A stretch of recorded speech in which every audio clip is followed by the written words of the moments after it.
In the past few weeks, a renewed controversy has raged across this nation over the role pornography plays in our society, particularly hardcore, violent pornography and its link to violent sexual behavior.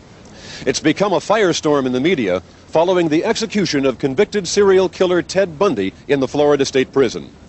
In an exclusive interview just hours before his death, Bundy told how pornography fueled and crystallized his own homicidal sexual fantasies. Bundy was interviewed by psychologist and author Dr. James Dobson, who is president of the California-based Focus on the Family. That dramatic footage has become the focus of the debate and constitutes the last formal statement of a condemned murderer. I talked about it with Dr. Dobson at his headquarters in Pomona, California. Dr. Dobson, it's been fascinating to read the aftermath in the press of this event that happened at the Florida State Prison, the circus that occurred outside, the interview inside, and then what happened afterward. And it's curious to me that it was more criticism was leveled at you than was leveled at Bundy.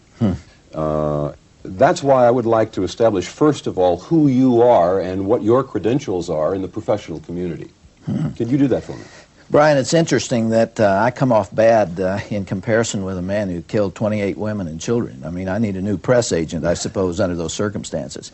I think what that reflects is an effort to discredit the messenger. What we had to say, what Bundy had to say, and some of my own conclusions about it are unacceptable to the media, or at least to some members of the media, and so there's been this effort to confuse who I am. I've been called a televangelist, to identify me with some of the embarrassing things that happened in Christendom a few years ago. Yeah. I've been called a minister and so on. It is true that I have a radio program on 1,300 Christian radio stations, but to say that that makes me a minister is like saying if you live in Orange County, you're a citrus grower. Right. Well, you were called a religious broadcaster, in fact, in most of the articles that I saw, and I wouldn't characterize you as a religious broadcaster.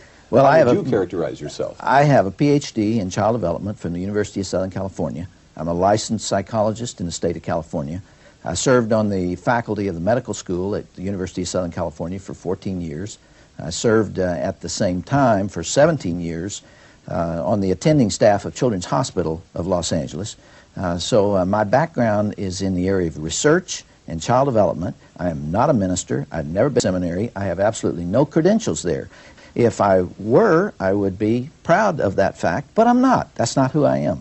Your leap into prominence really began with Dare to Discipline, a book you wrote in 1970. It was published in 1970, yes. And which has sold, I guess, what, millions of copies by now. And that catapulted you into the public. You became more of a public figure at that point. And then you formed this organization, Focus on the Family, which was to promote family-oriented goals, I presume. That's correct. I left USC and Children's Hospital in order to propagate some of the values that I believe in. I've been concerned about the family and the things that undermine it, and pornography is only one of those threats to the family, but it's a very important one. One of the criticisms of you was that you were not a qualified interviewer, as though someone from the networks, for example, could have done a better job. And yet, as a psychologist, it seems that you must have interviewed hundreds or thousands of people in your professional career, that's much of what a psychologist does. Well, beyond that, as I said earlier, I have a radio program on 1,300 stations every day, 30 minutes a day. I'm heard 10,200 times per week, 10,200 half hours per week in 25 countries. And most of those are interview-type programs. So I don't know what you have to do to be a qualified interviewer. But again, see, that's an assault. That's an effort to discredit the man who was saying something that agitates those who disagree with it. Right. There was something that really was serious, and that was the intimation or direct statements that you were trying to use Bundy as a stepping stone to make money. That somehow you were going to package the interview or sell it to the networks, or there was some marketing plan where you could use this as a way of making money. I'd like you to speak to that issue. Brian, that's the most insulting of all. And again, you see the effort to associate me with the so-called televangelist and the problems that occurred regarding money in the past. If they can link me somehow to a ripoff in this thing, then it discredits why I went to Florida and why I talked to Ted Bundy. Let me give you the truth about that matter. I walked out of the prison with the only videotaped interview with Ted Bundy. You know how supply and demand works. I mean, the supply was one videotape. The demand was enormous. All the news media in the United States and many from around the world were there. And we could have sold that tape for a small fortune. We were offered $500,000 for it for a 12-hour delay. In other words, if we just give one media source a 12-hour scoop with that tape, they'd give us $500,000. Money was waved at us from all directions. We were offered $50,000, $25,000. Instead, we rejected all of that, went into a studio and edited the final 29-minute and 30-second interview and came back at our expense and gave that to everybody who wanted it.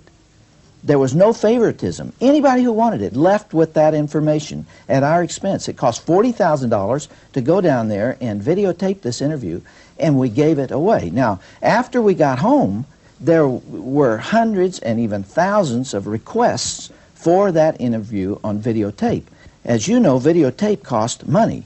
Now, our accounting department has calculated that if 4,000 requests for this videotape come, and that's what we anticipated. Could be a little more, could be a little less. But if 4,000 copies come, it will cost us, in actual expense, right at $23.90 per tape to send those out. And so we've asked for a $25 donation. Now, there's one other thing that you need to know. This is what NBC called minister cashes in on Bundy. There was a news flash that actually said that. The Associated Press said something very similar. But the agreement that Ted Bundy signed at 10 o'clock at night before he was executed the next morning says that he wanted any excess money that came from the distribution of this video to go first to underwrite the expenses of doing the video, and any other monies that might come must, he used the word must go to the fight against violent pornography. So if there was any extra money, and at this point there is none, and looks like there will be none, if there was any extra money, it would go exclusively to that purpose. Now, if that's what they call cashing in, it's not my understanding of the word. Could you very quickly give us a chronology of what happened there? Because he contacted you first, apparently, because of your involvement on the President's Commission on Pornography and the fact that you were a psychologist. Is that true? Yes. My first contact with Ted Bundy came approximately 2 years ago. It was December 1986. He got in touch with me through an intermediary and said that there would come a time when he wanted to make a statement about his circumstances. Without incriminating himself, he implied that he wanted to admit his guilt, and much more explicitly, he said he wanted to make a statement about pornography and the role that it had played in fueling his own passions. He didn't believe the press would allow that message to get to the people. He felt they would distort it or ignore it or in some way discredit it. And so he asked if when that moment came, would I come to Florida and interview him. He had been aware of my service on the Attorney General's Commission on Pornography. That's a 2,000-page report that came out of that commission. He had read the entire report, one of the very few people I know who did. He was very knowledgeable of the subject and felt very, very strongly about it, and he wanted to make sure that that message that he wanted to convey about the role that it had played in his life did not get edited in some way. Yeah. What was your reaction when you got this initial, nibble? What was your reaction? In other words, well, can I trust the man? Will he be telling the truth? Is he going to do a number on me the way he apparently has with other people? How did you react to that initially? Sure, I had questions about that. I read the book, The Only Living Witness, and the things that he's done are horrible. I want to make it really very clear, Brian, that I did not go to Florida as Ted Bundy's apologist. You know, I'm not here to say this was a great man that was misunderstood, nor did I go there to try to get a stay of execution for him. That was not my purpose. And having read the book and been aware of his arrogance and aware of the way he manipulated the press and the people in the past, I did go there with some skepticism, and for good reason. I mean, look at the man's history. But by the time I got there, that had changed. He was looking death in the face. He was 15 hours, 16 hours away from the electric chair, He was a frightened, broken man by that point. He was deeply remorseful, too, I believe. Many of the members of the press have said that they felt he was doing a con job to the end. Did you ever have any suspicion that he was conning you, that he was lying to you, that he was using you in some way that wasn't clearly expressed in your previous communication? I didn't think that then, and I don't believe that now. I have correspondence, direct correspondence between the two of us that goes back to August of last year. He sent me an 11-page letter in August. The theme of that letter was his concern about violent pornography. He had read the reports. He knew the scientific studies. He was very informed on that subject because he felt that it had destroyed his life or contributed to the destruction of his life, but also resulted in the death of many innocent people. And there was a consistent pattern. Every letter that he sent me focused on that issue. So there wasn't anything strange that happened in that last interview a few hours before his death. So you feel it was, in fact, the last honest statements of a condemned man? Brian, the best answer to that question will come from watching the video. Listen to the man's voice, look into his eyes, and draw your own conclusions. I think it's obvious.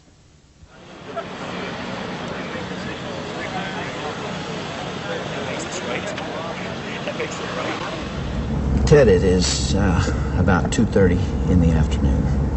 You are scheduled to be executed tomorrow morning at 7 o'clock if you don't receive another stay. What is going through your mind? What thoughts have you had in these last few days? Well, I won't kid you to say that it's something that I feel that I am in control of or something that I've come to terms with, because I haven't. It's a moment-by-moment thing. Sometimes I feel very tranquil, and other times I don't feel tranquil at all. What's going through my mind right now is to use the minutes and hours that I have left as fruitfully as possible and see what happens. It helps to live in the moment in the essence that we use it productively. So right now I'm feeling calm, and in large part because I'm here with you. For the record, you are guilty of killing many women and girls. Is Yes. that correct? Yes, that's true. Ted, how did it happen? Take me back. What are the antecedents of the behavior that we've seen? So much grief, so much sorrow, so much pain for so many people. Where did it start? How did this moment come about? That's the question of the hour, and one that not only people much more intelligent than I have been working on for years, but one that I've been working on for years and trying to understand. Is there enough time to explain it all? I don't know. I think I understand it, though. Understand what happened to me, to the extent that I can see how certain feelings and ideas developed in me to the point where I began to act out on them. Certain very violent and very destructive feelings. All right, let's go back then to those roots. First of all, you, as I understand it, were raised in what you consider to have been a healthy home. Absolutely. You were not physically abused. You were not sexually abused. You were not emotionally abused. No, no way. And that's part of the tragedy of this whole situation, is because I grew up in a wonderful home with two dedicated and loving parents, one of 5 brothers and sisters. A home where we as children were the focus of my parents' lives, where we regularly attended church, 2 Christian parents who did not drink, they did not smoke, there was no gambling, there was no physical abuse or fighting in the home. I'm not saying this was Leave It to Beaver. It wasn't a perfect home. No, I don't know that such a home exists, but it was a fine, solid Christian home, and nobody, I hope no one will try to take the easy way out and to try to blame or otherwise accuse my family of contributing to this, because I know, and I'm trying to tell you as honestly as I know what happened, and I think this is a message I want to get across. But as a young boy, and I mean a boy of 12 or 13, certainly, that I encountered outside the home again, in the local grocery store, the local drugstore, the softcore pornography, what people call softcore. But as I think I explained to you last night, Dr. Dobson, in an anecdote, that as young boys do, we explored the back roads and sideways and byways of our neighborhood, and oftentimes people would dump the garbage and whatever they were cleaning out of their house, and from time to time we'd come across pornographic books of a harder nature than more graphic, you might say, more explicit nature than we would encounter, let's say, in your local grocery store. And this also included such things as, let's say, detective magazines and more hardcore. Those that involve violence. Then. Yes, yes, and and this is something I think I want to emphasize is the most damaging kinds of pornography. Again, I'm talking from personal experience. Hard, real, personal experience. The most damaging kinds of pornography are those that involve violence and sexual violence, because the wedding of those two forces, as I know only too well, brings about behavior that is just too terrible to describe. Now, walk me through that. What was going on in your mind at that time? Okay, before we go any further, I think it's important to me, and that people believe what I'm saying, to tell you that I'm not blaming pornography and not saying that it caused me to go out and do certain things. And I take full responsibility for whatever I've done and all the things that I've done. That's not the question here.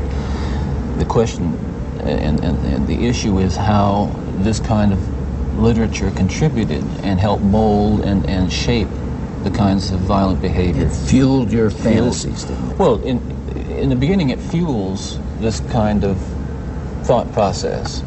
Then, at a certain time, it's instrumental in what I would say crystallizing it, making it into something which is almost like a separate entity inside. And at that point, you're at the verge, or I was at the verge of acting out on these kinds of thoughts. Now, I really want to understand that. You had gone about as far as you could go in your own fantasy life with printed material, and you made or printed and video or film photos, magazines, what have you. Yeah. And then there was the urge to take that little step or big step over to a physical event. And it happened in stages, gradually. It doesn't necessarily, not to me at least, happen overnight.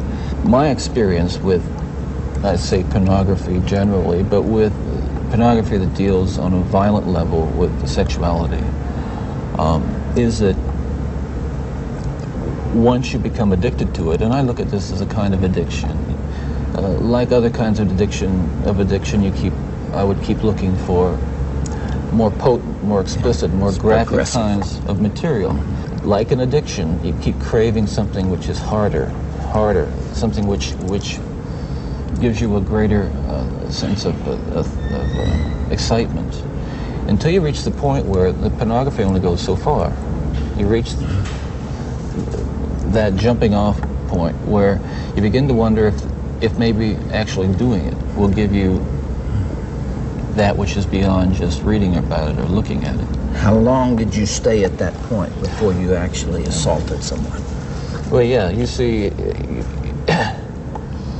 that is a very delicate point in my own development, and we're talking about having reached the point, or a gray area that surrounded that point over a course of you don't remember years. How long that was? Well, I would say a couple of years. And what I was dealing with there were very strong inhibitions against criminal behavior or violent behavior that had been conditioned into me, bred into me in my environment, in my neighborhood, in my church, in my school.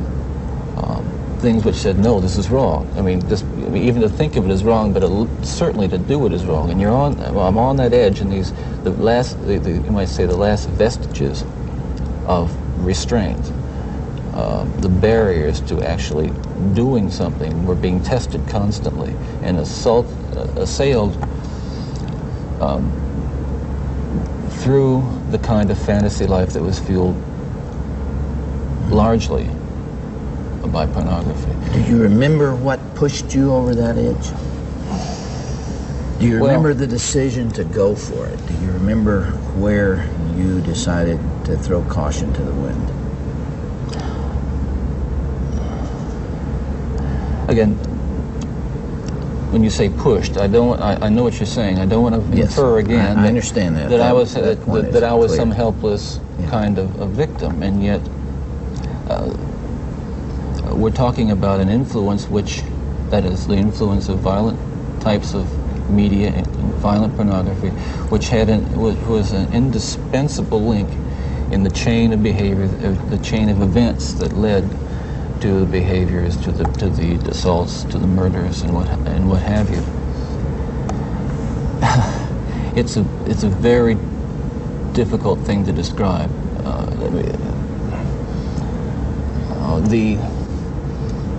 The sensation, of reaching that point where I knew that it was like something had, say, snapped, that I knew that I couldn't control it anymore, that these barriers that I had learned as a child, that had been instilled in me, were not enough to hold me back with respect to seeking out and harming somebody. Would it be accurate to call that a frenzy, a sexual frenzy? Well, yes, that's one way to describe it. A compulsion, a building up of this destructive energy. Another factor here that I haven't mentioned is the use of alcohol. But I think that what alcohol did, in conjunction with, let's say, my exposure to pornography, was alcohol reduced my inhibitions. At the same time, the fantasy life that was fueled by pornography eroded them further. In the early days, you were nearly always about half drunk when you did these things. Is that right? Yes. Yes. Was that always true? I would say that was generally the case, almost without exception. All right, if I can understand it now, there's this battle going on within. There are the conventions that you've been taught. There's the right and wrong that you learned as a child. Mm-hmm. And then there is this unbridled passion fueled by your plunge into hardcore violent pornography. And those things are at war with each other. Yes. And then with the alcohol diminishing the inhibitions, you let go. Well, yes, and you can summarize it that way, and that's accurate, certainly. And it just occurred to me that some people would say that, well, I've seen that stuff and it doesn't do anything to me. And I can understand that. Virtually everyone can be exposed to so-called pornography, and while they're aroused to it to one degree or another, not go out and do anything wrong. Well, addictions are like that. They affect some people more than they affect others. Well, but there is a percentage of people affected by hardcore pornography in a very violent way, and you're obviously one of them. That was a major component, and I don't know why I was vulnerable to it. All I know is that it had an impact on me that was just so central to the development of the violent behavior that I engaged in. Ted, after you committed your first murder, what was the emotional effect on you? What happened in the days after that?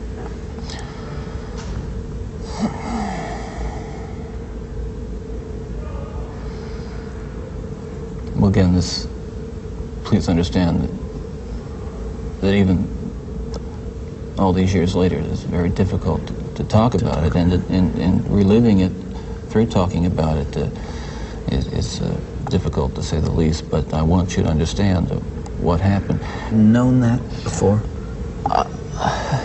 There is just absolutely no way to describe, first, the brutal urge to do that kind of thing, and then what happens is once it it has been more or less satisfied and recedes, you might say, or spent. That sense, that kind of energy level recedes, and basically I became myself again. And I want people to understand this too, and I'm not saying this gratuitously because it's important that people understand this, that basically I was a normal person. I wasn't some guy hanging out at bars or a bum, or I wasn't a pervert in the sense that, you know, people look at somebody and say, I know there's something wrong with him, and just tell. I mean, I was essentially a normal person. I had good friends. I led a normal life, except for this one small but very potent and very destructive segment of it that I kept very secret and very close to myself and didn't let anybody know about it. And part of the shock and horror from my dear friends and family years ago when I was first arrested was that there was no clue. They looked at me and they looked at the all-American boy. And I mean, I wasn't perfect, but I want to be quite candid with you. I was okay. Okay, I was. The basic humanity and basic spirit that God gave me was intact, but unfortunately it became overwhelmed at times. And I think people need to recognize that it's not some kind of 30 years ago. And as diligent as my parents were, and they were diligent in protecting their children, and as good a Christian home as we had, and we had a wonderful Christian home, there is no protection against the kinds of influences that are loose in a society that tolerates. You feel this really deeply, don't you? Ted, outside these walls right now, there are several hundred reporters that wanted to talk to you. Yeah. And you asked me to come here from California because you had something you wanted to say. This hour that we have together is not just an interview with a man who's scheduled to die tomorrow morning. I'm here and you're here because of this message that you're talking about right here. You really feel that hardcore pornography and the doorway to it, softcore pornography, is doing untold damage to other people and causing other women to be abused and killed the way you did others. Listen, I'm no social scientist, and I haven't done a survey. I mean, I don't pretend that I know what John Q. Citizen thinks about this. But I've lived in prison for a long time now, and it's real. It's true. Ted, what would your life have been like without that influence?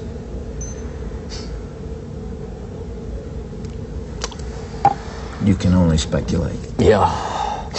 Well, I know it would have been far better, not just for me, and it's, excuse me for being so self-centered here. It would have been a lot better for me and lots of other people. I know that, lots of other innocent people, victims and families. It would have been a lot better. There's no question, but that it would have been a fuller life. Certainly a life that would not have involved, I'm absolutely certain, would not have involved this kind of violence that I have committed. I'm sure, Ted, if I were able to ask you the questions that are being asked out there, one of the most important as you come down to perhaps your final hours, are you thinking about all those victims out there and their families who are so wounded, years later, their lives have not returned to normal. They will never return to normal. Absolutely. Are you carrying that load, that weight? Is the remorse there? Again, I know that people will accuse me of being self-serving, but we're beyond that now. I mean, I'm just telling you how I feel. But through God's help, I have been able to come to the point where much too late, but better late than never, feel the hurt and the pain that I am responsible for. Yes, absolutely. In the past few days, myself and a number of investigators have been talking about unsolved cases, murders that I was involved in. And it's hard to talk about all these years later because it revives in me all those terrible feelings and those thoughts that I have steadfastly and diligently dealt with, and I think successfully, with the love of God. And yet it's reopened that, and I felt the pain and I felt the horror again of all that. Whose dangerous impulses are being fueled day in and day out by violence in the media in its various forms, particularly sexualized violence. And what scares me, and let's come into the present now, because what I'm talking about happened 20, 30 years ago. That is, in my formative stages. And what scares and appalls me, Dr. Dobson, is when I see what's on cable TV, some of the movies, I mean, some of the violence in the movies that come into homes today with stuff that they wouldn't show in X-rated adult theaters 30 years ago. This stuff... The slasher movies that you're talking about. That stuff is, I'm telling you, from personal experience, the most... that is graphic violence on screen, particularly as it gets into the home to children who may be unattended or unaware that they may be a Ted Bundy who has that vulnerability to that predisposition to be influenced by that kind of behavior, by that kind of movie, that kind of violence. There are kids sitting out there switching the TV dial around and come upon these movies late at night, or I don't know when they're on, but they're on and any kid can watch them. It's scary when I think what would have happened to me if I had seen. I mean, it's scary enough. I mean, that I just ran into stuff outside the home, but to know that children are watching that kind of thing today, or can pick up their phone and dial away for it or send away for it. Can you help me understand this desensitization process that took place? What was going on in your mind? Well, by desensitization, I describe it in specific terms is that each time I'd harm someone, each time I'd kill someone, there'd be an enormous amount, especially at first, enormous amount of horror, guilt, remorse afterwards. But then that impulse to do it again would come back even stronger. Now, believe me, the unique thing about how this worked, Dr. Dobson, is that I still felt in my regular life the full range of guilt and remorse about other things, regret and... but you had this compartmentalized... This compartmentalized, very well-focused, very sharply focused area where it was like a black hole. It was like a, like a crack, and everything that fell into that crack just disappeared. Does that make sense? Yeah, it does.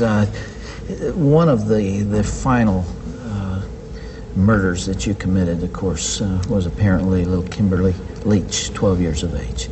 I think the public outcry is greater there because an innocent child was taken from a playground.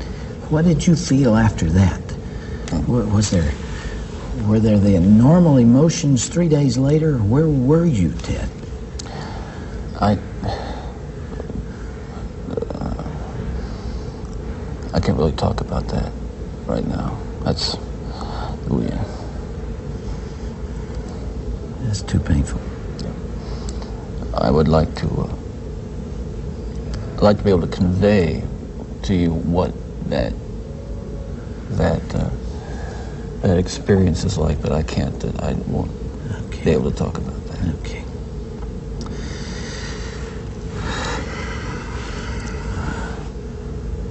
I can't begin to understand. Well, I can try, but Punishment the state has inflicted upon you? That's a very good question, and I'll answer very. I think what I hope will come of our discussion is I think society deserves to be protected from itself, because as we've been talking, there are forces at loose in in this country, particularly, again, this kind of violent pornography, where, on the one hand, well-meaning, decent people will condemn behavior of a Ted Bundy while they're walking past a magazine rack full of the very kinds of things that send young kids down the road to be Ted Bundys. That's the irony. We're talking here not just about more. What I'm talking about is going beyond retribution, which is what people want with me. Going beyond retribution and punishment, because there is no way in the world that killing me is going to restore those beautiful children to their parents and correct and soothe the pain. But I'll tell you, there are lots of other kids playing in streets around this country today who are going to be dead tomorrow and the next day and the next day and next month, because other young people are reading the kinds of things and seeing the kinds of things that are available in the media today. Ted, as you would imagine, there's tremendous cynicism about you on the outside, and I suppose for good reason. I'm not sure that there's anything that you could say that people would believe. Some people would believe. Yeah. And yet, you told me last night, and I have heard this through our mutual friend John Tanner, that you have accepted the forgiveness of Jesus Christ and are a follower and a believer in Him. Do you draw strength from that as you approach these final hours? I do. I can't say that it's going to be being easy. in the valley of the shadow of death is something that I've become all that accustomed to, and that I'm strong and nothing's bothering me. Listen, it's no fun. It gets kind of lonely, and yet I have to remind myself that every one of us will go through this someday, in one way or another, and countless millions who have walked this earth before us have. So this is just an experience which we all share, and yeah, here I am. Ted Bundy was executed this morning in Florida State Prison's electric chair. Just hours before Since Bundy's death, an intense debate has raged in the media over Bundy's execution eve statements and the addiction to violent pornography, which he said fueled his desire to kill. I asked Dr. Dobson about the claim Bundy's statements should not be trusted. None of the explanations that have been given by those who disbelieve Ted Bundy seem to make sense to me. They've said that he was trying to get rid of the guilt. He was trying to accommodate the investigators and so on. A man who does not want to die does not confess to 28 murders. A man who wants sympathy does not tell the world how he raped and dismembered all those innocent people. Confessing to more crimes was what not a method motive could he have prolonging had? his life. Right? It makes no sense at all. The man was making his final statement. I believe that. If other people don't believe it, they're free to believe what they want to. Dr. Dobson, after the seriousness and quiet drama of that interview, what was your reaction when you went outside the prison to this almost circus-like atmosphere that existed there? Brian, it was really terrible. It had actually been there for a couple of days. People were just having an awful lot of fun with this thing. There were signs, burn, Bundy, burn. Tuesday is Friday. Some of them even more insulting than that. And there was a carnival atmosphere. It was almost like a Roman gladiator kind of thing. The people were just really enjoying it. And there was a lot of laughter and Roman candles and all kinds of stuff. When Bundy was finally executed the next morning, they came out and they signaled that he was gone, and then the hearse came in, big white hearse came in, picked up his body. When it drove past them, you would have thought it was the Super Bowl. I mean, there was a great emotional response, cheers, laughter, and so on. And that made me a little sick at my stomach, to be honest with you. I understand the frustration with the legal system that allowed this man to escape justice for so long. That's really what they were saying. And I understand the irritation by the people of the state of Florida and Colorado and Washington State with the terror that he inflicted upon them. So I understand the way they felt about Ted Bundy, no question about that. But it is still an awesome thing to take a human life, even when it must be done in circumstances like this. And it must be done with a certain dignity. You know, and I felt like the human family, the human race, was denigrated by that immature, almost adolescent emotional display that took place around the death of this man. Dr. Dobson, some people might try to avoid the conclusions that Bundy mentioned to you by saying he was crazy, that he was nuts, that you cannot give any credence to the statements of a deranged man. Was he, in fact, a psychopath? Well, he certainly was not psychotic in the sense of not being able to tell the difference between right and wrong or not being in touch with reality. I mean, he was a very articulate, a very bright person. You can see that on the video. He was able to communicate very well. Now, he probably did have psychopathic characteristics. I mean, there was something there that made him vulnerable to that violent pornography, and there was something that weakened his ability to deal with that. I don't know much about his childhood, and I don't know much about his family. You heard what he said about it. But it is interesting, Brian, that when you go back to the Nazi era, it was not difficult for the Nazi warlords to find people to do the kind of things that Ted Bundy did. I mean, they found them by the thousands in society. Hundreds of thousands. That's right, yes. To kill Jews and Poles and Gypsies and those who were unarmed, women and children, kill little babies, put them in a pit and shoot them. You wouldn't think you could find people to do that. After the war, they did psychological studies and testing on those individuals, and they found for the most part they were not psychopathic. What had actually happened was they were given a rationale for this kind of killing, right, and then they were desensitized to it till they got to the place that they didn't feel anymore. And Ted talks about that desensitization. The first woman that he killed, for 6 months, he went through an internal agony over it. But the next time he killed somebody under that frenzy, it didn't last quite as long, and it wasn't as intense. And he got to the place where he couldn't even feel anymore. You don't have to be psychopathic to go through that desensitization process. I think Ted was, but it would not be necessary to do what he did. The link between pornography and violence, can you generalize a little bit about what studies have been done or what we know about the link between depictions of violence in pornography or in other places and violent behavior? Let's talk about what Ted referred to. He mentioned the FBI studies. He said their own studies show. What he was referring to is a study of 36 serial murderers, 36 convicted murderers who had killed multiple numbers of people. Of the 36, 29 of them, or 81%, listed as their predominant interest to the level of a compulsion the matter of pornography, and mostly violent, hardcore pornography. Now, that's circumstantial evidence, admittedly. I mean, that's not the general population. These are 36 people who did this. But it's pretty convincing. You know, there is a reason why the psychiatrists and the psychologists are saying that there are no hard studies, there's no hard scientific data to link those two things together. The reason is that it's almost impossible to study.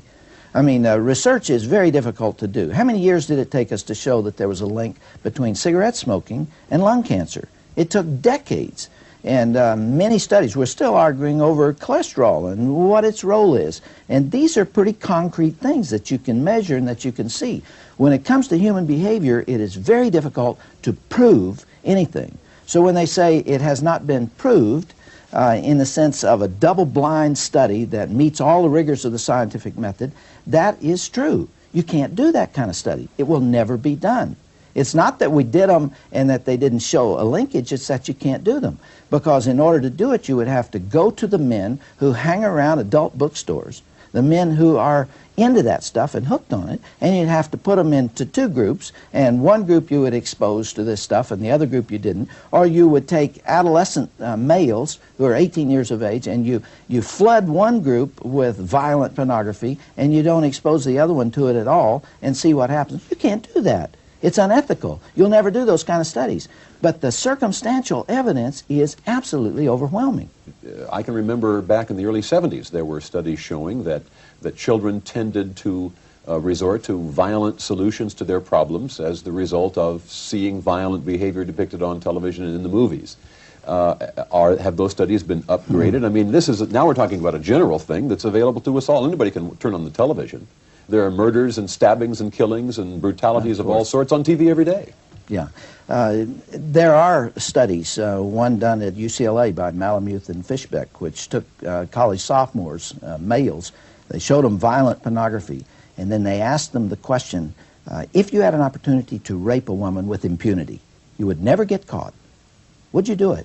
51% said yes.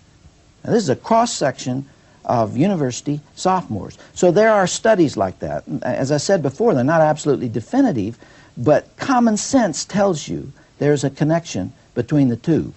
For example, you mentioned movies just now. You remember several years ago when the movie E.T. was popular, extraterrestrial. Do you remember that there was a scene when candy was exchanged between the extraterrestrial, E.T., and the little boy? And children in the audience saw that candy. It was only on screen for 6 or 8 seconds.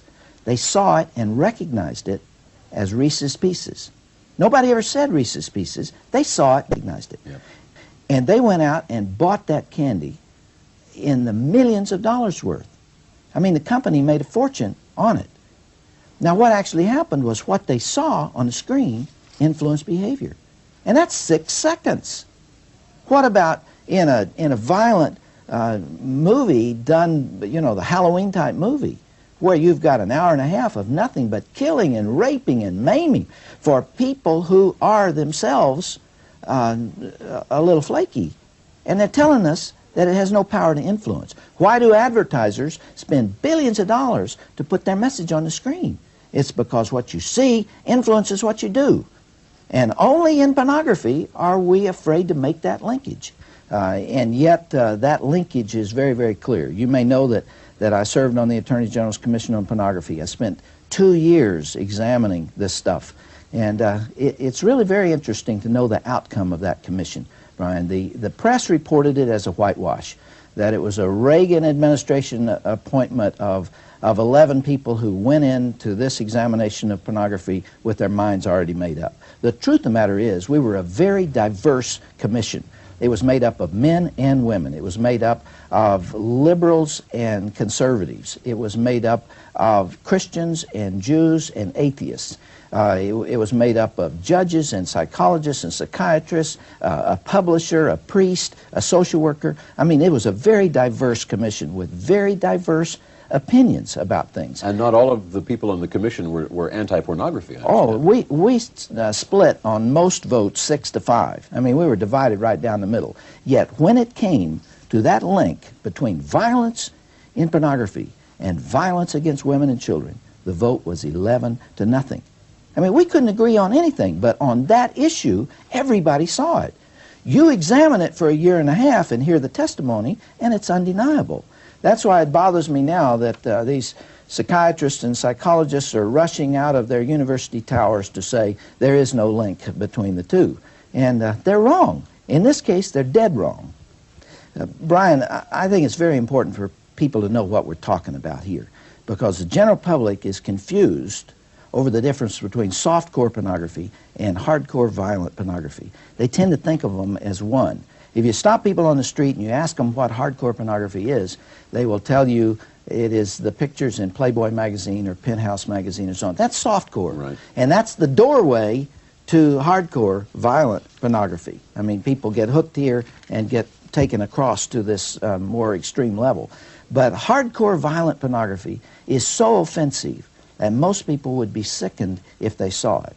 I mean, I'm talking about, and forgive me for being explicit, but we need to know, I'm talking about nude women who are being beaten and whipped and hit with boards or guns fired right straight into the face.